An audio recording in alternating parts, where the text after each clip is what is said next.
Et sur place à Haïti, il y a bien sûr l'urgence humanitaire, puis viendra la reconstruction des réseaux d'eau, d'électricité, des routes. Après ça, des projets d'avenir pourront voir le jour pour qu'Haïti puisse se relever.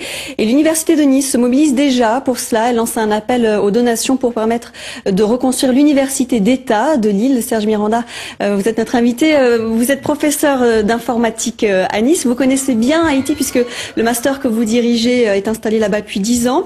On voit des images, où on a vu des images du quartier des universités à Haïti. Qu'est-ce qui reste du bâtiment de votre master sur place? Aujourd'hui, totalement détruit.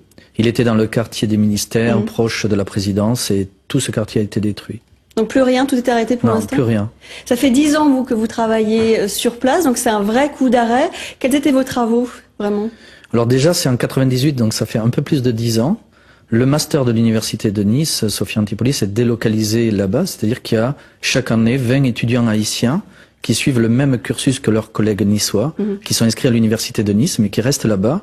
Et l'objectif, c'est de déployer les nouvelles technologies et plus, j'allais dire plus simplement, l'informatique appliquée en Haïti. Donc ce sont des ingénieurs qui travaillent pour certains qui restent sur leur île. On parle souvent de la des Haïtiens.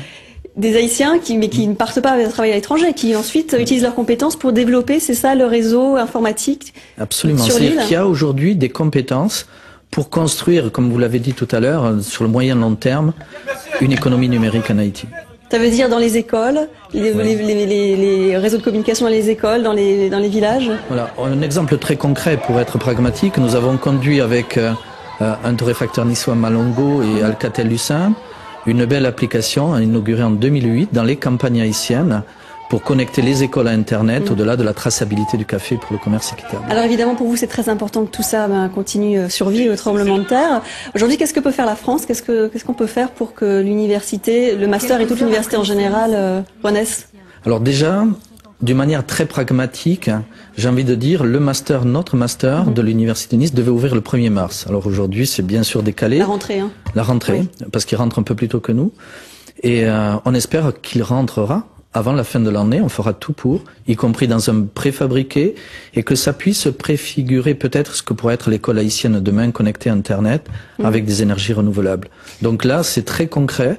Et puis on essaie de prendre un leadership au niveau européen pour motiver d'autres universités pour nous accompagner dans la reconstruction de toute l'université d'État d'Haïti.